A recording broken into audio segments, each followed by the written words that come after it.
Good morning, Softball America. I'll slowly turn down the music as we get rocking and rolling. Hello, the World Series is set. Supers is done. Gray Robertson, Tara Henry. Hello, Tara. How are you? Good morning, Gray. Good morning. Well, it's good afternoon here now, but good afternoon, good evening to all of you. What a weekend of softball. I just it our sport just continues to grow, and there were some incredible performances this past weekend, and I can't wait to talk about them. Oh, we're going to talk about it all because, dear people out there, it's just us. We're just vibing. It'll be me, Tara, and the chat, and you, and you. So send us messages. Tell us where you're watching. Say a hello. We'll flash it on the screen. And Tara, what do the people need to do now that we're getting ready for OKC and the content's going to be pumping and bumping? What do the people need to do at home to be a part of it? Yeah, absolutely. So if you're on YouTube, hit the like and subscribe button. You can do it right this second. If you're over on X, you can retweet it so more people are watching the show, and come on over to YouTube so we can see the chat. But I do believe we can see both chats from X and YouTube. Is that correct, Gray? Sometimes. Okay. But it's safer to go over on YouTube. Those we see, like, for sure. But yes, please like, subscribe, and we've got such a great week ahead. There's so much that's happening, and both of us are getting ready to head out to Oklahoma City, which hopefully some of you in the chat are as well. Yes, let's flash some good mornings. Sarah Newsom, good morning, everyone. What an emotional weekend of softball. You right. Let's see what else we got here. Roach, Taryn Gray, good morning. Bishop Frank, Dr. Newkirk, good morning, fam. And to all that paid the ultimate price, thank you. Yes, happy Memorial Day here on Monday, May 26th. Kelby, good morning, everyone, and happy WCWS week. Hi, softball peeps from Annie. Yeah, lots of folks in the chat. We got Marinthia up in here. Good morning, Taryn Gray from Austin. And Marcus, good morning from Minnesota. So hello, everyone. We're going to break it all down, all the supers, everything that we saw this weekend. Tara, where do we want to start? Because, again, we got free reign. I have a green bracket today. Green. Wow. Why don't we start in Tallahassee with Texas Tech, because that's the first ticket that was punched, and I was down there in Tallahassee to watch Nyjah. Tell us what you saw. First and foremost, I can't say enough about the environment at Joanne Graff Field and in Tallahassee, and what Coach Graff and Lonnie Alameda have built there. Every time I go into the stadium and there's just incredible seating, you can bring your chair and like sit down the left field line, and it's just such a family atmosphere. First and foremost, every time I go, I love watching games there. Second, Nyjah just dominated. And when I say that, she threw 79 pitches in game one, and she wasn't happy about it because she only had 4 strikeouts. Like in the post-game press conference, she's like, "Nah, I really feel like I had better stuff." And Jerry Glasgow and Tara Archibald are sitting like, no, pitch to contact, right? Because well knowing she was probably going to throw again the next day. But I just think she's such a competitor. I think she's striving to get better every pitch in the circle, and was just really impressed. Alana Johnson, too, as well, has come up with some big hits. But the freshman, Haley Toney at shortstop, really impressed with her and her glove, and just what Texas Tech has been able to do in such a short amount of time. I know people are harping about, oh, you can go and buy your trip to the Women's College World Series. Well, yeah, that's exactly what they did. But just because you have one player doesn't mean you don't have a team to build around it. And I think Jerry Glasgow has done a really incredible job bringing those athletes together. And now ultimately, not only winning their first regional, the first super regional, taking the Red Raiders to Oklahoma City for the first time in program history.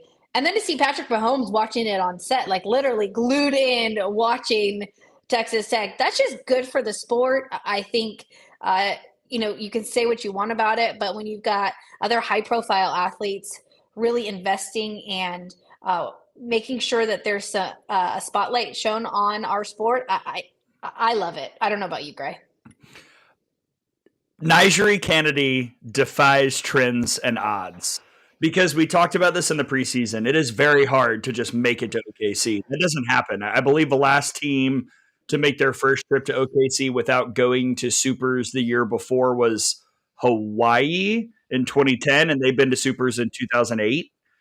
So that's 15 years. Like, it's very, very difficult to find that intangible, which we will talk about. There were other Supers this weekend where the intangible showed up for the teams who'd been there before and the teams who hadn't struggled to close out games. But Texas Tech did not have that issue because of the player on that team who'd been there before, and that's Nyjah. And I was so impressed. We were watching it Thursday night. I don't know what I'm sure she knows better than I, but her stuff looked pretty good to me. And just as good on Friday. And Florida State didn't play poorly. But like in terms of, I think some of the things they tried to do, their defense did have some major miscues on Friday that really, really hurt them. But for the most part, Nyjah just kind of went in there and steamrolled, and it was really, really impressive. That's very hard to do. I don't think, like, I'll try and put the numbers out at some point. I haven't had time to fully dive into the research and the historical nature of what Texas Tech has just done. But like, it's really, really crazy what they've been able to pull off in this year. And it seems like they keep getting better. Like, this is a team we talk all the time. Coaches talk all the time about wanting to peak at the right moment. This is a team that I don't even know if has hit its peak yet. That's what makes them the ultimate wild card in this World Series, especially on their side of the bracket, because the other side is the one with all the teams who've been here before and all the top eights, and they're on Texas Tech, the side with all the 9 through 16s and unseeded teams. And I was really, really impressed, and I think that this is a Tech team that honestly can make a run to win this whole thing, if not certainly to the champ series. Oh, I agree with you. And I think you had a good point there about Florida State's defense. We did see it crumble a little bit. And I think Jerry Glasgow took advantage of that. I think they were really aggressive on the base pass. Sometimes it can be to their detriment. And he's just aggressive. He was so funny in the press conference. He was saying, I bet Lonnie and Kate and Rafter and Troy and Travis were sitting, he's going to hit and run right now. And he goes, and I did.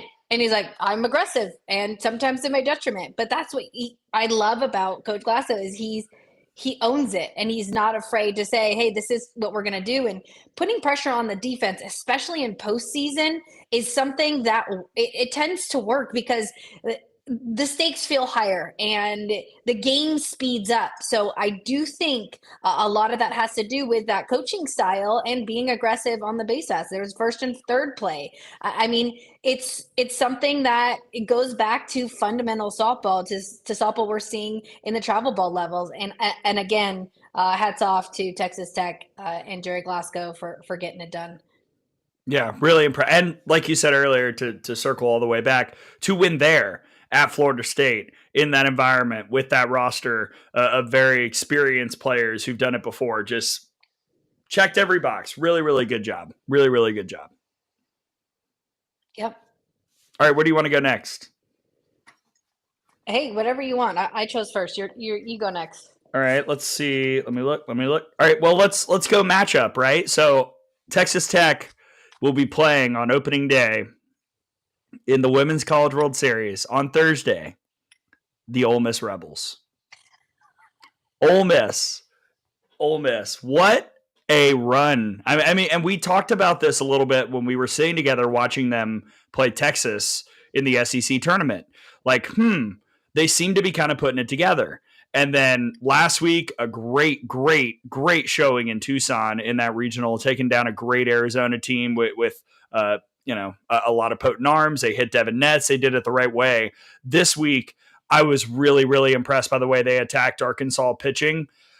We'll talk about the Arkansas of it all in a moment, because I know that there are a lot of Hog fans who woke up heartbroken again today. But for Ole Miss, they've just put it together in the right spot. They're pushing the right buttons. The pitching changes have been at the right time. It's really, really impressive how they've made this run to OKC when a month ago, Ole Miss, we weren't sure what this season would be for Ole Miss, and now here they are, one of the final 8 teams.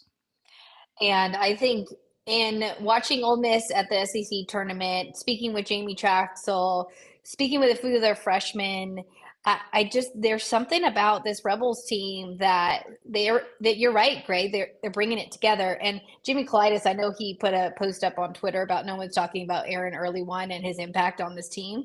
I think that is part of the reason. I think Aaron Earlywine is a huge part of how that offense goes, and you've seen this offense hit elite pitching week in and week out, and they're never out of it. And also have to give credit to Nancy Evans. I think she does a heck of a job calling pitches for the Rebels. So those key additions to the coaching staff that Jamie Traxel made in the offseason, I truly believe are the reasons that they're in this position right now and leading the Rebels to the Women's College World Series. How crazy is this, Grade? 2 teams that have never made the World Series. This is their first trip to the World Series, are playing one another on Thursday.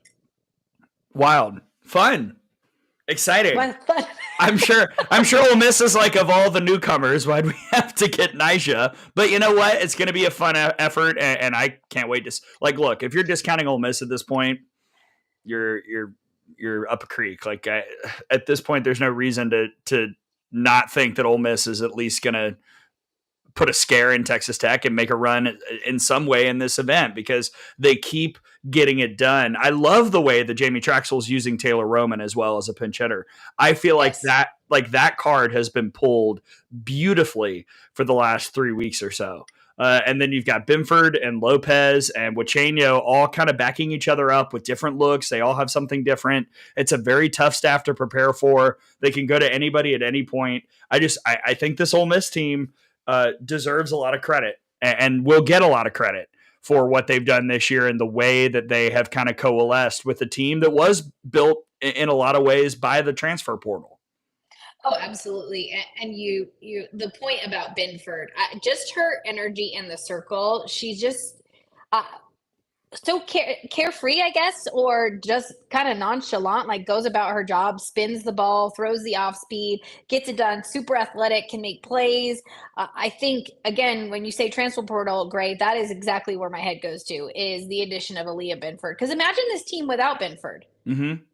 I think it's completely different. And again, I don't think they're Binford, here. I agree. And looking at their freshmen, and Percy Yamas and Mackenzie Pickens, I think those two have stepped up huge in big, big moments. And that's what you need in the postseason. You need the freshmen to step up. We've never been there before, just kind of like, oh, hey, this is what we do. And you need some experience. You need some veterans. And then yesterday when Lexi Brady hit that bomb, I'm like, oh, goodness, this is over. Yeah, that was the moment. We were at dinner and saw that, and I looked at someone from Alabama, and I was like, that's it.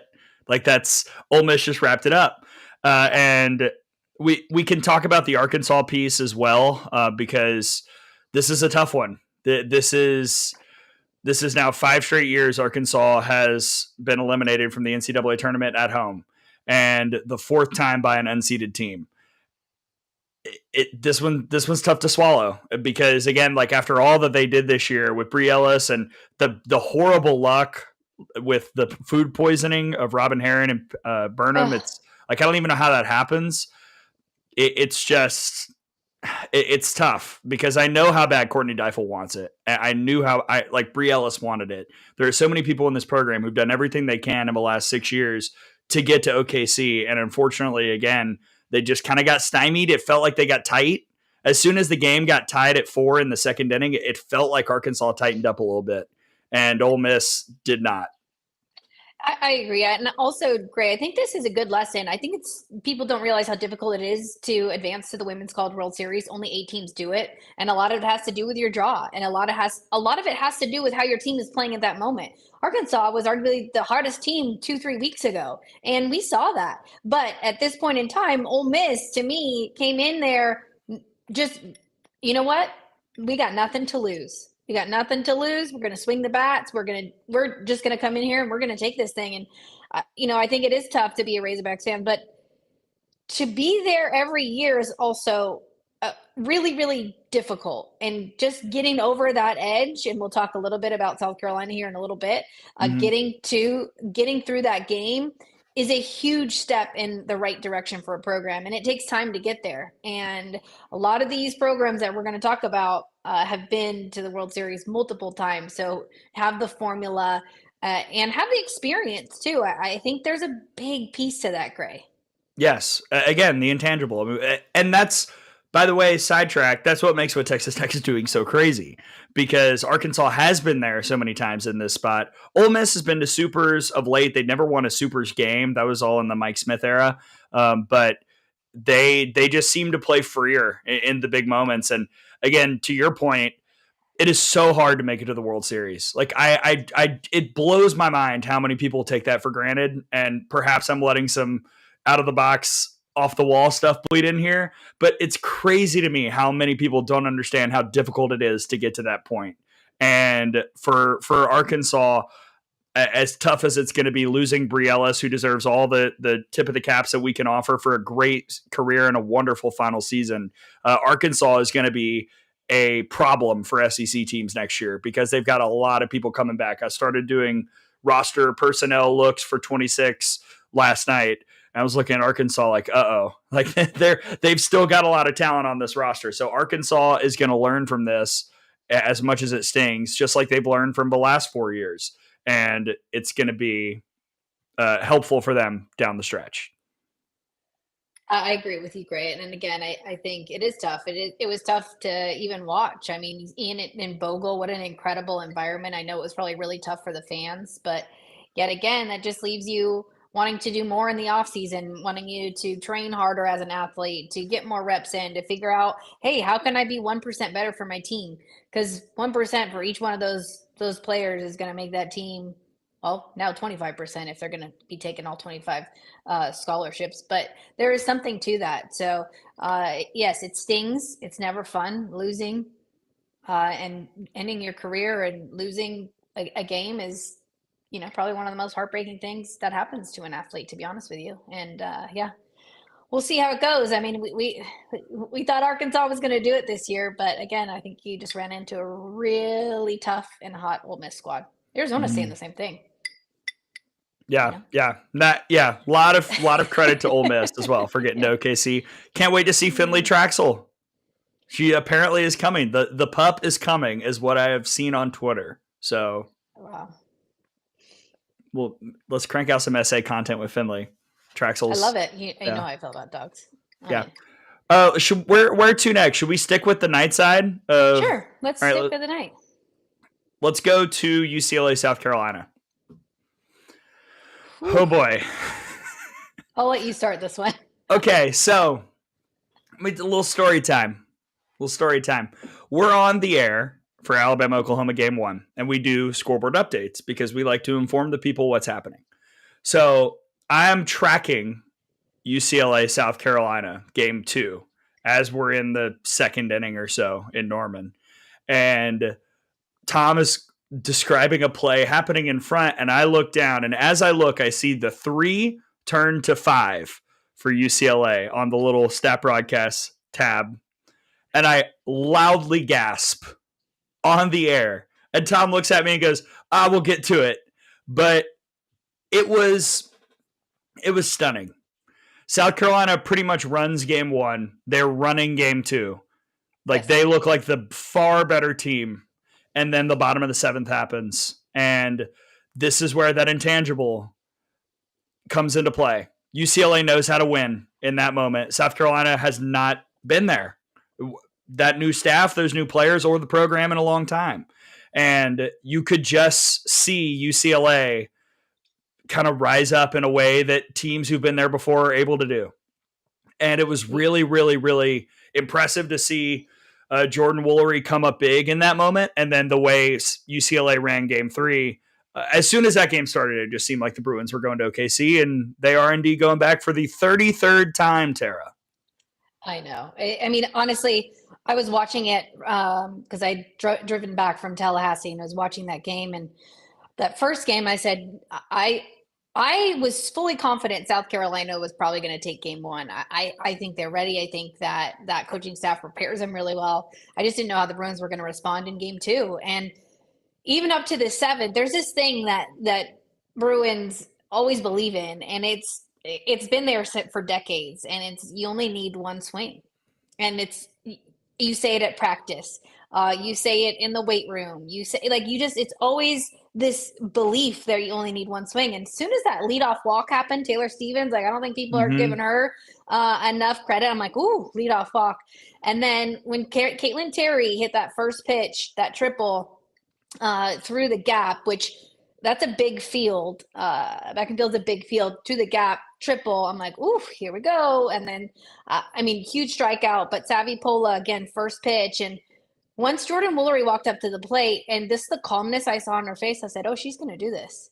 And I think it was that. And they had her number. They were throwing her in. They were jamming her in. Like Sam Gress, they put Sam Gress back into the game to do just that. And first pitch, she just hits the ball out of the ballpark again. That's massive, and doesn't see a lot of home runs. And that is what Bruin Magic is. And it's really hard to even describe it or know the feeling when you feel it. But I think in that dugout, they knew at that point. And then when that happened, I go, oh, tomorrow this is going to be a different game. And I think the Bruins came out, they had much better at bats. They were going deeper into the counts and had a freeness about them. And so tough for South Carolina. I think that is absolutely heartbreaking to be 1 out away. But I think if you were to tell Ashley Chastain Woodard in the beginning of the season that the Gamecocks were going to be in a game 3 of a super regional, I can bet you she'd be pretty darn happy. So yes. And that to me, like that, almost like in watching, and again, I wasn't there, it looked like there was an immense amount of pressure on them. And I was thinking, hey, like, let's take that pressure off. Like, we're not even supposed to be here. Like this, look at what we've done in one season. And again, I felt like the weight of the world almost was on the Gamecocks at that point.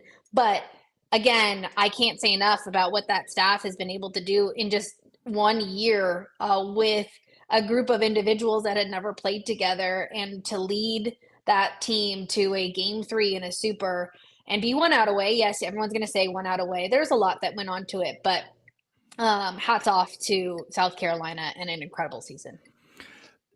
They laid the foundation exceptionally. You know, when you come into a program, oftentimes we see at the really, really top tier, Power 4 programs, year 2 is kind of when the jump is made. And South Carolina was way ahead of schedule, did it in year 1.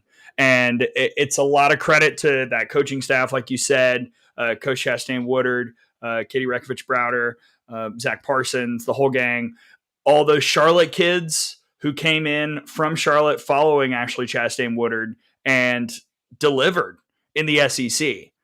That's not easy to do. And they also delivered in the postseason, something that, frankly, Charlotte hadn't done even when Ashley Chastain Woodard was there. But they made the run in regionals. They pretty much controlled Columbia, and they were an out away. And that's not something to sneeze at. Yes, it stinks. It stinks that they lost. And I know that they are Gamecocks who are frustrated and saddened as well. But to get that close that quickly is not easy. And it tells me that South Carolina is going to be fine. They are going to have to do a lot of replacing because a lot of the Charlotte kids were 5th years and 6 years. So what does the recruiting class look like? I know Coach Chastain Woodard was very open about them having a lot of portal kids on visits. Like there were a lot of kids on visits this weekend because they wanted recruits and portal kids to see what Columbia could look like when hosting a super. But I think that this staff at this point has earned the benefit of a doubt after 1 year. And I'm excited to see what South Carolina can do once we get to that point and once rosters are finalized and once year 2 begins in 2026. Yeah, I think there's good things that are ahead. And again, like you said, I know it's difficult to lose that, but you're also looking at a team that they're going to the Women's Golf World Series for the 33rd time.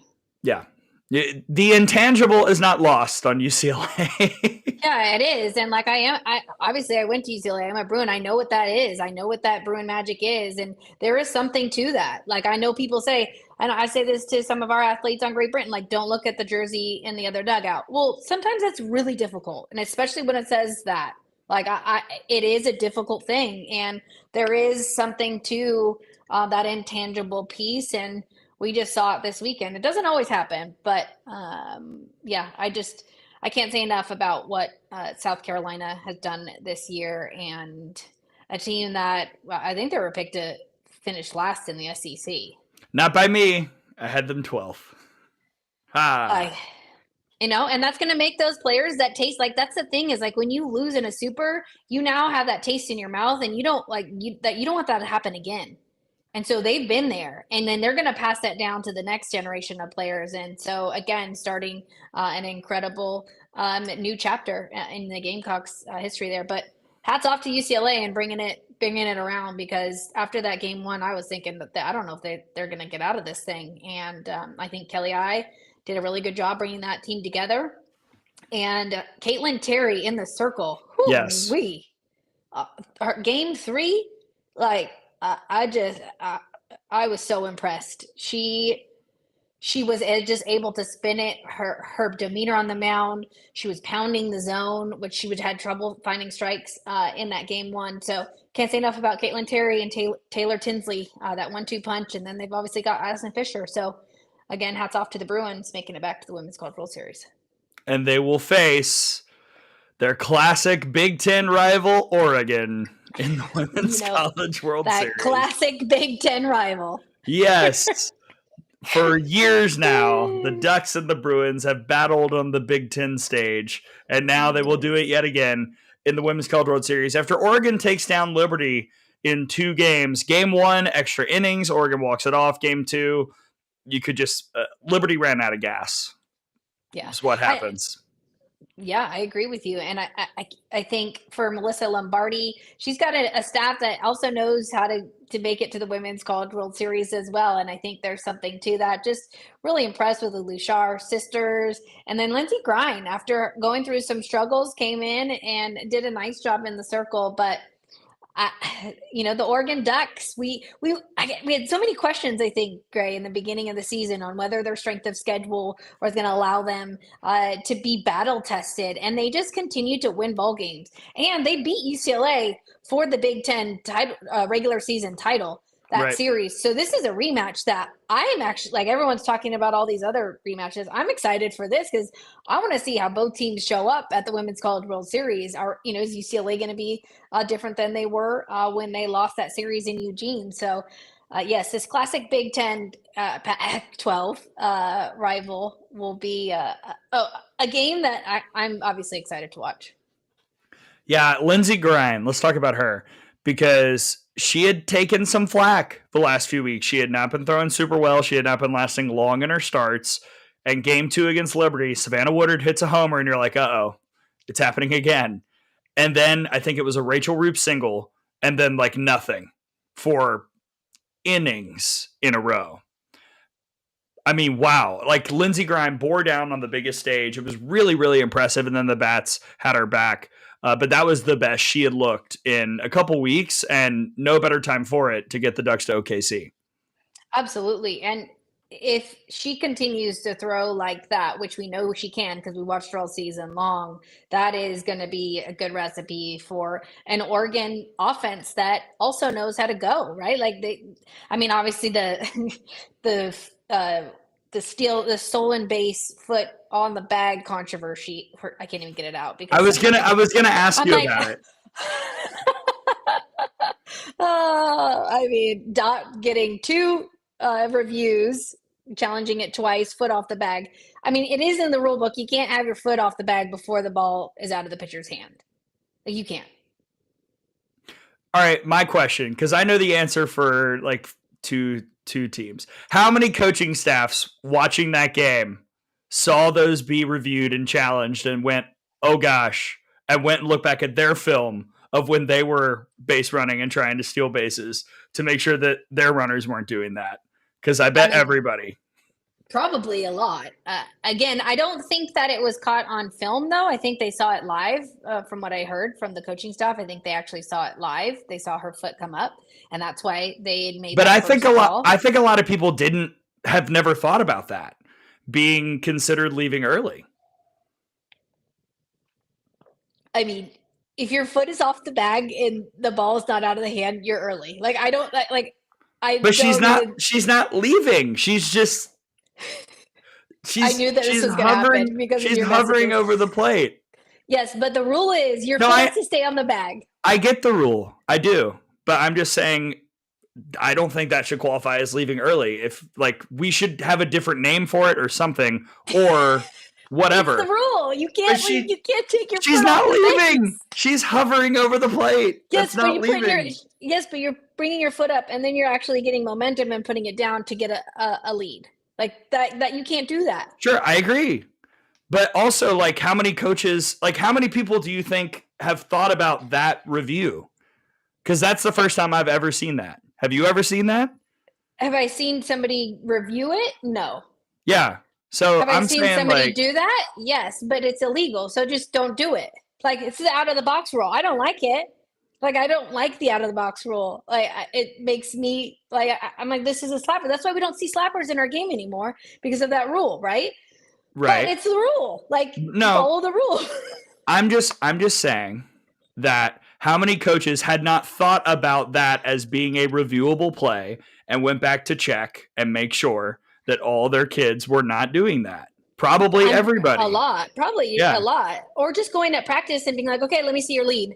I would literally go and make every player do their leads. Yeah. Or do scrimmage and make sure we're taping a scrimmage to make sure that doesn't happen. Because it's huge. But it's also, it's the rule. So anyways, I know we've just gone on a 5-minute rant about that. But Liberty, again, runs out of gas. But Elena Escobar, and Paige Bachman and is it Kaylin Yoder? Just her name is just FGCL pitching for the Squeeze this summer.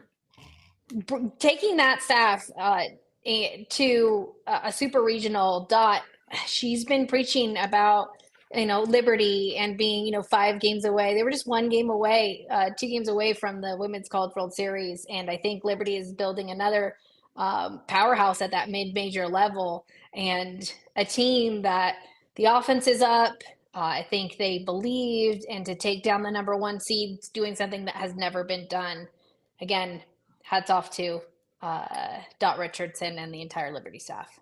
Yeah, Liberty deserves a ton of credit. Again, a historical run, and I was blown away by the grit of Elena Escobar the entire postseason, and I felt for her. There was one, I think it was 5-1 at the time, and they showed her face. I think Oregon had just scored again, and you could kind of see it on her face. She understood, this is happening. I think it's I think it's about to be over, and it stung. I hate that. I hate those moments when you can kind of see the realization coming on players' faces that their seasons or careers are coming to an end. But she pitched her butt off this postseason, and she deserves all the flowers that Liberty fans and softball fans have given her the last few weeks and last few years.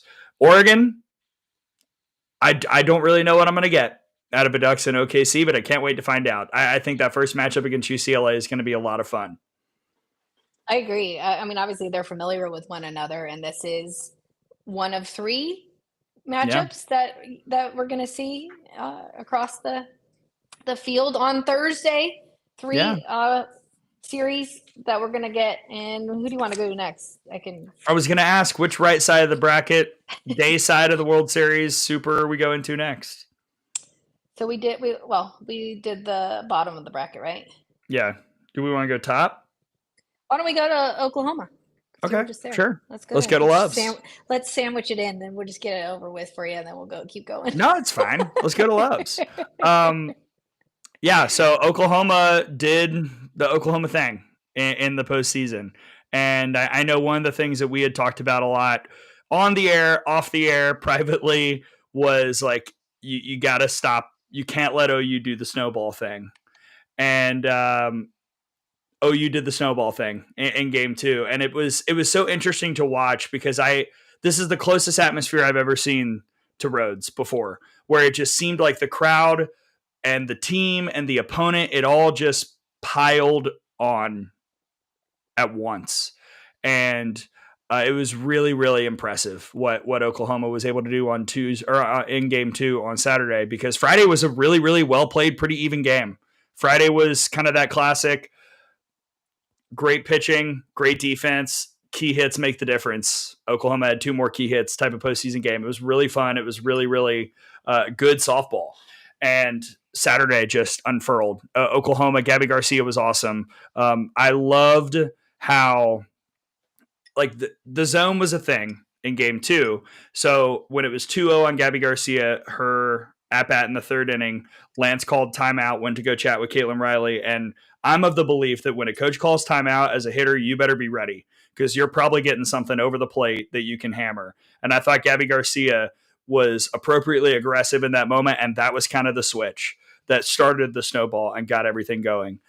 She was awesome. Sam Landry was excellent in game 1. Kirsten Deal was really, really solid in game 2. If not spectacular, but really, really big in the big moments. The 2 strikeouts in the 2nd inning in particular stand out. And what Oklahoma does better than anybody is they don't give you anything. They don't make mistakes. They don't commit errors. They don't step on their own feet. They execute as well as any team in the country has ever. I mean, seriously, like during this run, they just find ways to execute. So I was really impressed. And also, for those who say it's all power, false. Some of the best execution OU had was that really impressive squeeze bunt by Alana Agbayani. Like they have the versatility too that gets you to the national stage, and it's a different look, obviously, from the last 4 years, but in a lot of ways, a very similar look. And I was quite impressed by what the Sooners displayed this weekend, and have honestly since we saw them in Tuscaloosa a month ago. Like that seemed to wake them up in a way that should be terrifying to every other team in the field. Yeah, I agree with you, Gray. And I think Gabby Garcia, just that left side of the infield for the Sooners has been so solid. And Coach Gasso loves a squeeze bunt. Like she does love home runs. Well, maybe JT loves home runs a lot, but Coach Gasso loves like putting the ball in play. She loves running. She loves the game. And so again, I think this is a team that is young, but this is a team that also carries that championship mindset. When you talk about OU and you talk about the legacy and winning 4 in a row, there is something to that. There is something to showing up to practice every day and competing, well knowing that your spot isn't always going to be your spot. Like you have to compete every day at practice, knowing that then you're going to make the lineup. And I think that's what makes this team and the teams of the past so difficult to beat. And you think you said it because they do the little things right and they do the fundamentals right. And that's because they do it every day at practice and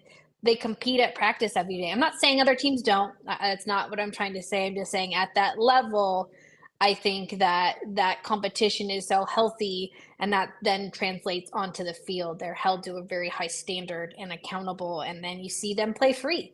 And again, the Sooners are back at the Women's College World Series, and will play. I wanted to comment on this. Xavier's thought, I think MVP of Norman Super should be Abigail Dayton. 100%. As we said the same thing in postgame on the Crimson Tide Sports Network. What she was on base, 4 out of 5 times in the Super Regional. And if the 9 hole, with that top of the order, like that, the 9 hole, if she's on like that, you're asking for trouble. And she was really, really, I thought her at bats too were so good in game 1. Like the walk that she drew was a long at bat. That was probably the longest at bat against Brisky up to that point. Kept fighting off. Finally got something out of his own that she took. The second at bat was another 3-2. It was a double. The 2-2, some of the data might have said it was a little closer pitch, but it was called a ball. And then she took something over the plate and absolutely smacked it to the gap. And that just, again, showed the discipline at the plate. that OU is famous for. I was very impressed. I'm sure I'll have some Alabama things to say on Out of the Box. We are going to do a pod this week where we're not fully revisiting the season yet. That'll be on the season finale. We are going to play, because we've had about 20 DMs for it. We're going to play our dedication to the seniors at the end of the radio broadcast on the pod this week. So that'll be something for Alabama fans to look forward to if you want to cry again. And yeah, it was also amazing to see Loves, because like I said earlier, it's the closest that I have felt watching a softball game on the road to Road Stadium, because the atmosphere, the fans were really, they were proactive. They were proactive. And a lot of fans in this sport sometimes are reactive. They only get loud when something good happens. And it's not really what OU fans were doing in this super regional. And that struck me. That shows intelligence. That shows like softball know-how and softball IQ. And, I shouldn't have expected anything different, because these are the, you look at social media follows, 1 and 2 in terms of most passionate social media follow fan bases are Oklahoma and Alabama. And Loves, the facility itself, was spectacular. So loved it. Had a good time. Enjoyed seeing a lot of people after game 1 during post game. A lot of our Sooner fans who are in here. I know Sarah and Fang, a couple others, came up and waved to me and Tom and took a picture, and it was all good. Oh man, I'm just cracking up at some of these people in the chat. Let's talk about data. Let's talk about who Oklahoma is going to play, and talk about Tennessee, Nebraska. Just so everybody's clear, we're just going through each regional. So if you come on late and you're just getting to a certain regional, super regional that we're talking about. Wait, do people think we've been talking about Oklahoma for 42 minutes and 30 seconds? Yes. Oh, I know. It's okay. So let's go to Tennessee, because that's who Oklahoma is going to play at the Women's Cold World Series. Tennessee, Nebraska. Can I add one thing real quick? Yes. One last note about Alabama, Oklahoma. I'm not going to go over the whole thing, but I got a very, very nice note from someone on the Oklahoma staff, and I wanted to shout that person out because it was a very, very classy thing that they did. Whoops. And I just wanted to make mention of that. So shout out to, I've never gotten a text like that from an opposing coach before. So appreciated that. Amazing. Yeah. Okay. See? Tennessee, Nebraska. How about Pickens and Ball 3 times in a row? Are you kidding me? Just like we thought.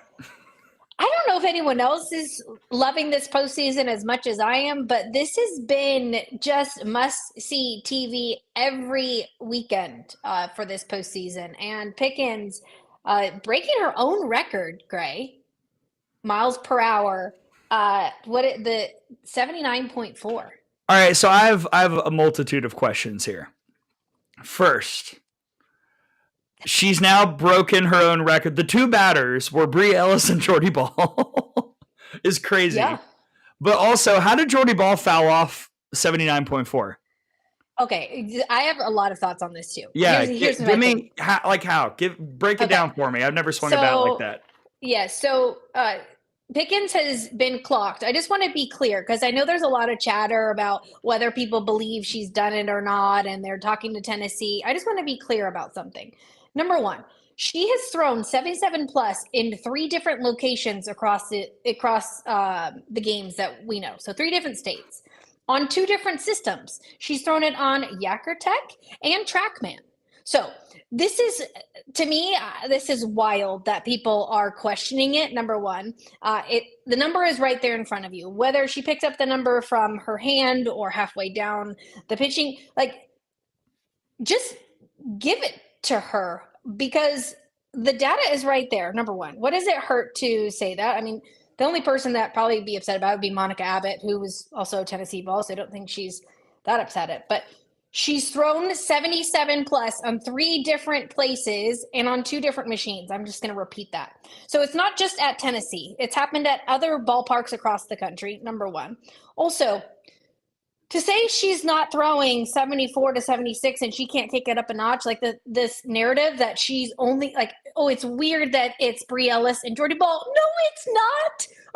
Are you kidding me? If you're a pitcher and you're facing Jordy Ball and you're facing Brie Ellis, you don't think you're going to throw the ball harder? Like this narrative around like, oh my gosh, it's the best two players. Of course it is. Like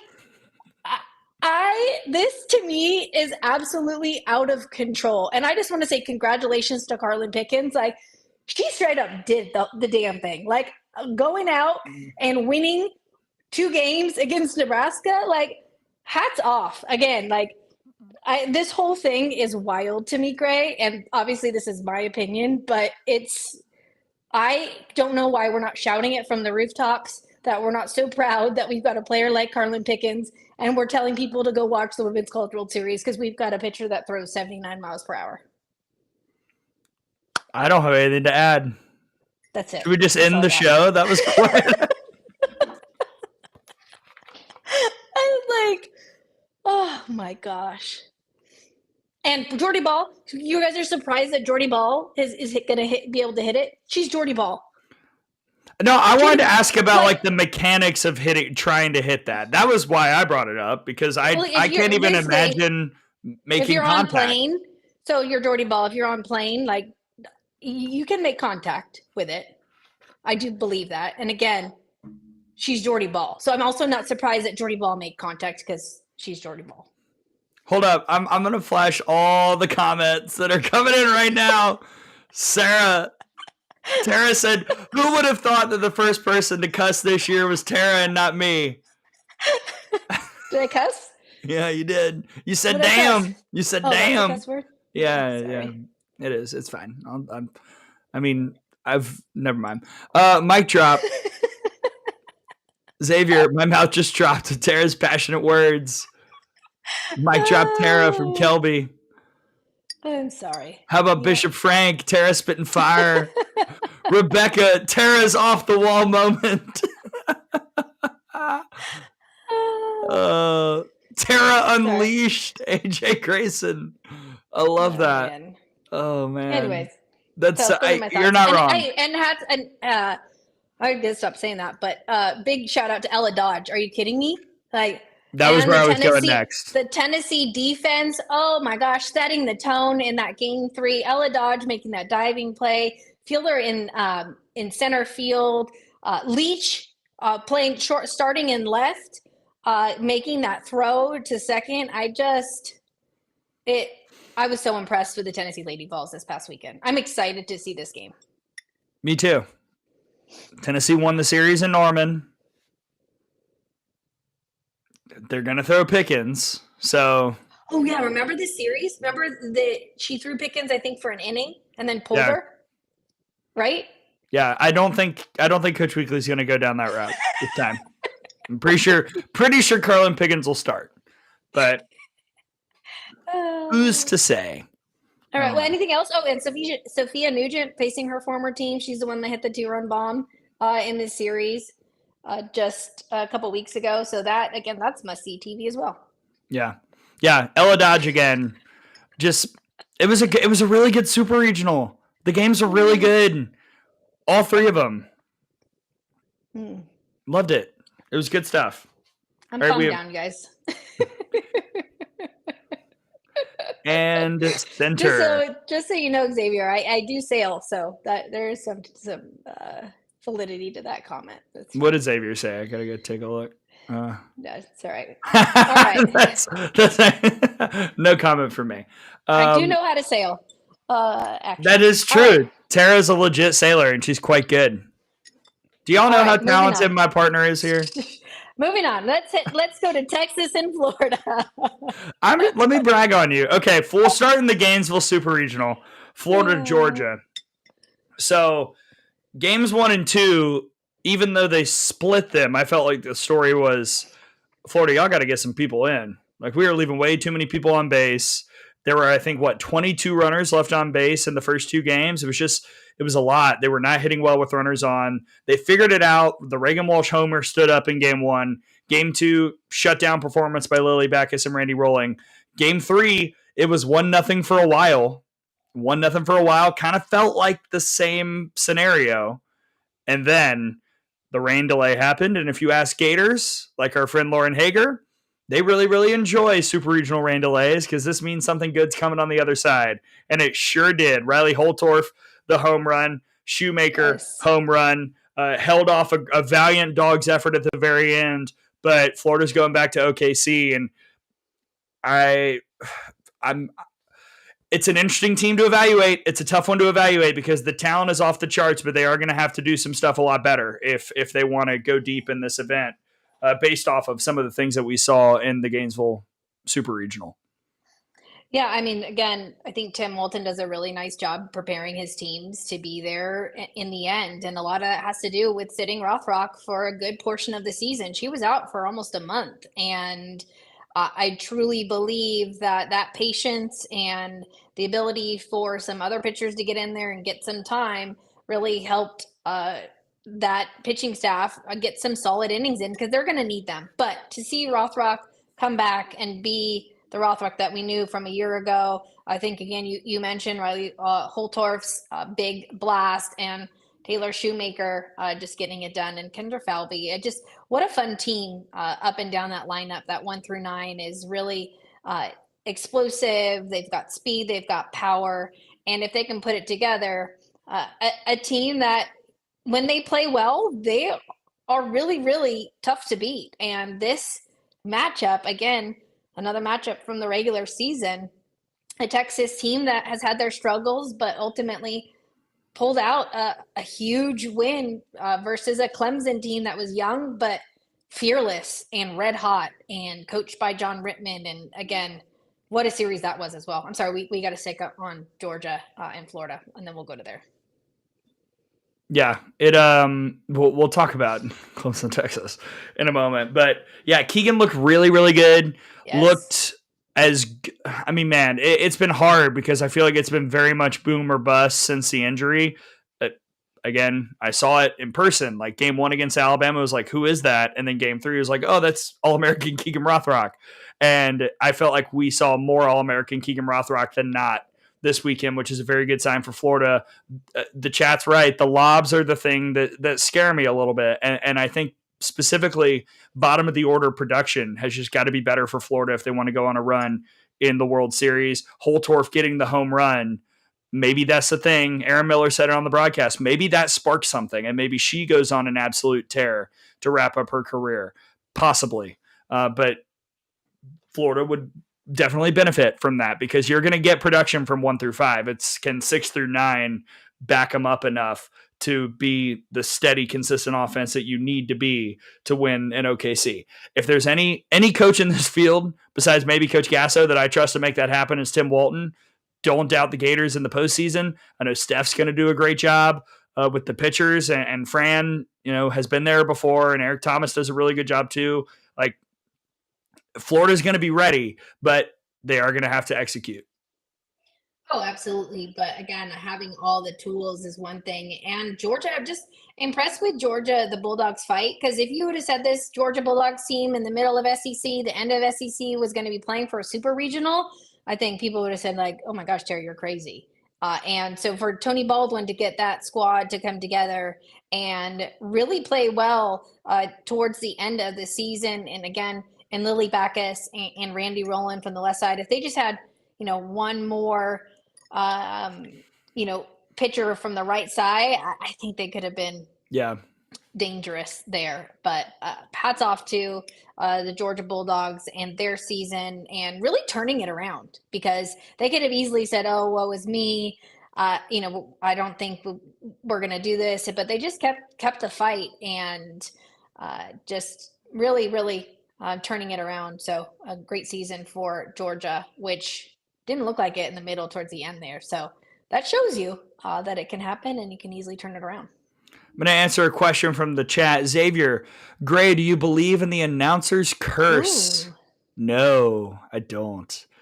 Because our job is to tell the story. And if a no-hitter or a perfect game is the story, then you got to tell it like it is. Now, when I do games we tell it like it is without actually saying it because I understand that I'm going to catch some heat if I, jinx a no-hitter or a perfect game. And I would rather not be a reason for someone to get angry. But you got to do it. The graphic has to be shown. It has to be mentioned. Nothing across the board for yada, yada, blah, blah, blah. There are ways to do it without getting people mad at you. I don't know. Tara, what do you think? Yeah, I don't think anything that happens in the announcer's booth or in the press box has any impact on the game. I mean, unless it's me and Tom reverse jinxing a no-hitter, which we do all the time, actually. I'm just saying it's normally late in the game, so like the likelihood of it happening is like higher because normally it's a batter has seen them 2 or 3 times. So yes, I understand people don't like it, but again, I don't believe that anything that is done outside of between the light lines has an impact on what's happening. Yes, that is correct. Makes you feel better, me feel better. That's fine. There's people have superstitions. Whatever works. Look, I do all the traditions. I totally understand that I do not have any bearing on what happens in an Alabama game, but I will pregame dunk with Abby Dukeshire every time. That's how it goes. There you go. Traditions are traditions, but no, announcers jinx not real. We have one super to get to. That is Austin. I know. Clemson, Texas. Whew. I've been so impressed with Clemson this entire year. And I picked Clemson to go to the Women's College World Series at the beginning of the season. And to see the Tigers starting the way they did in Clearwater, when I spoke to Coach Rittman, then I saw them again here in Georgia Tech, and it was a completely different team. They grew up so quickly, and a lot of that has to do with Coach Rittman. And I can't say enough about what he was able to do there. Reese Basinger in the circle, really like just owning it. And then Brooke McCubbin coming in, and then the freshman Macy Cintron, who was recruited as a pitcher, by the way, Gray. I don't know if people know that, to come in and just like start dropping bombs. Like she's like, nope, I want to be a hitter. Like we knew she could hit. I'm not saying that she couldn't, but she was recruited to be a hitter. So I just can't say enough about that. And Natty Moore, her leadership, and Ray Collins at short, another great story.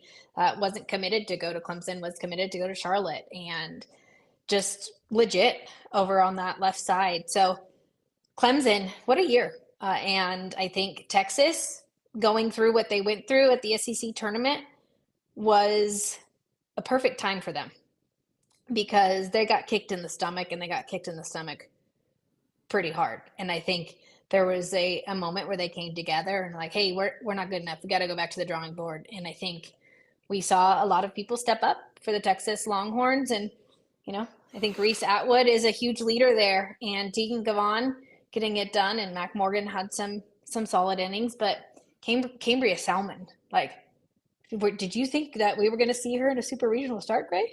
I did not. Oh man, I have so many thoughts here. Let me hear them. Okay. First off, Clemson took it to Texas. Clemson was not afraid, and I was very, very impressed by the way they started and played game 1 and the way they started and played the majority of game 2. And then we sat around a table in the team room in Norman, Oklahoma, playing Uno, and we watched Clemson get second and third, nobody out. And you get that runner from third in, Clemson's going to OKC. And that seemed to be the moment where Texas was like, you know what? No, we are not losing. Not at all. And Tegan in that moment was so good. The pitches that she delivered, the way that she got out of that jam, and then the way that she threw the rest of the time. Mac Morgan as well threw really, really well in game 3. It just seemed like Texas, like that was the moment where Texas was like, this is not how this ends. And if they play as well as they did in the back half of that super in OKC, like look out. I still think Texas has the highest ceiling of anybody out there. This is the team that at the beginning of the year, if I had to pick somebody, I would have said would be my national champion pick. And they just hadn't played like that for the last month. And if they keep getting this kind of production from Leanne Good and the bottom of the order, Texas is going to be very, very hard to beat. Yeah, absolutely. So I was waiting to address that. I know Katie Stewart had been coming in to play shortstop, and obviously losing Viv in the fall was a tough blow for the Longhorns. And Leanne Good coming in and stepping up. I think they're starting to figure it out. Whereas they were still shuffling pieces, and Katie Stewart wasn't super comfortable at short. She could do it and she can play there. She's an athlete, but you could tell like she was a bit uncomfortable there. And again, I think the pitching staff did what they needed to do. We saw Mac Morgan come in and throw some solid innings, but it's how that defense came together and was able to make a few nice plays. And Mia Scott over there, sometimes I'm like, when she makes those The plays, dive. like that is so elite. It's good stuff. I agree with you, Gray. I think Texas again has the highest ceiling, and when they're playing and everybody's playing to their potential, they have all of the pieces to make another run at that championship. And they will play Florida to open it up. By the way, just so we can make sure this is out there, set your DVRs now because we're going to be doing another ABC Day video. It's ABC Day? ABC Day. The winner of OU Tennessee and Texas Florida will be on ABC Saturday at 2 o'clock Central Time, 3 Eastern. That is so cool. That is just incredible. Again, get all your friends to watch the Women's College World Series. Tell your friends, have it on multiple devices. This is the best time of year, and it does matter. It does matter that you watch. It does matter that you participate because it helps elevate our sport. And so part of that is being on ABC. So, tell all your friends. Yeah. So any other big thoughts on Supers? Like, I know I've seen a lot of chatter in the chat about us wanting us to talk about strike zones, which we don't have another hour. I wish I would. I would love for some semblance of consistency. Like, can we all just agree what a strike is and move on? It's painful. Honestly, the South Carolina UCLA game yesterday, it was so bad on both sides. Arkansas Ole Miss was rough too. But everything was worse in that game. And it's just not fair to the athletes. It's not fair to the pitchers. It's not fair to the hitters. At least it was brutally bad on both sides. Like, it wasn't just one team, but still, it's so difficult to throw a strike anyways, for you to have to throw it just like size of a red Solo cup. Who did I come up with that with? I can't remember, but yeah, that's the size of a red Solo cup. I mean, the postage stamp is good, but the ball's bigger than the postage stamp. The thimble. Yeah, it was bad. It's bad. Hopefully, there's some metrics that umpires have to go through. Have a test. I think there is, but yeah, we'll see. Well, hopefully this week we will get some great officiating. I'm just going to put it out there. We're going to have great officiating. We're not going to even talk about it. If we don't talk about it, that means it's good. That's great. Umpires, we do not want to know your names, but unfortunately there are too many this year that I know quite well from just watching them all. And it's crazy because then we see them in our games and then we look around and it's like, oh, well, that hadn't gotten better, even though it's just, let's all strive to acknowledge the upper, lower, and east and west portions of the zone. I love it. Oh, all right, let's look at the Thursday. Let's go through the games really quick for everybody.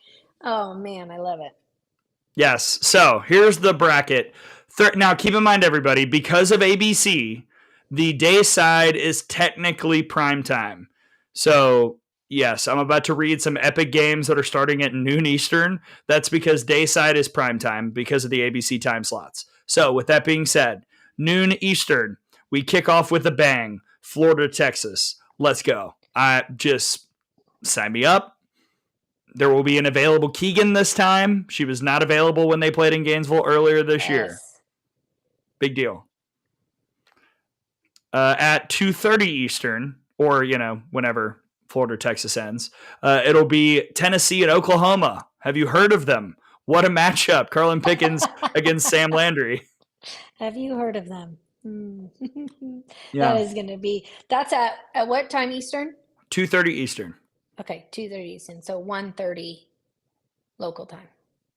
Correct. Yes. Yeah. And then at 7 o'clock Eastern, Texas Tech Ole Miss. We'll presume it is Nyjah Kennedy versus Brie Lopez, but I don't know. We'll see. Jamie Traxler's got some weaponry she can finagle, which will be a lot of fun. And then at 9:30, it's kind of fitting that the two old Pac schools are going in the late night time slot. 9:30 Eastern, Battle of the Big Ten, Oregon and UCLA. Just beautiful. That is such a late game time. I mean, it's such a late game time. I looked at it. Actually, my dad called me. He's like, "Tara, is this right? Like, is it 9:30?" I'm like, "What do you guys care? You're on the West Coast. Like, you'll be able to watch it at 6:30." But again, the two Pac or the Pacific Coast teams, Big Ten teams, will be going head to head in that late night. Interesting. I don't know who's going to pitch that one for UCLA. I have to go back and look at the stats from the series, because didn't Addison Fisher throw really well in that series? I feel like she did. She did. Yeah. But do you want a freshman starting your World Series opener? Hey, I don't know. It's hot. For UCLA, it's happened a lot, so I don't think that's really a problem. But who knows? I think it's whoever's the best matchup. That's Thursday. Let us know you guys' picks. And how are you guys doing the bracket challenge? Not so good. I mean, on Thursday, we'll put up the leaders so you guys can see it. Pac-12 After Dark. I love it. Yeah. We'll put up the leaders on Thursday. Are we doing a show Thursday morning? I was going to ask, do we want to talk in real time / reveal our plan / schedule? Yes. So the plan is on Thursday, we'll go live, I think 9 a.m. Local.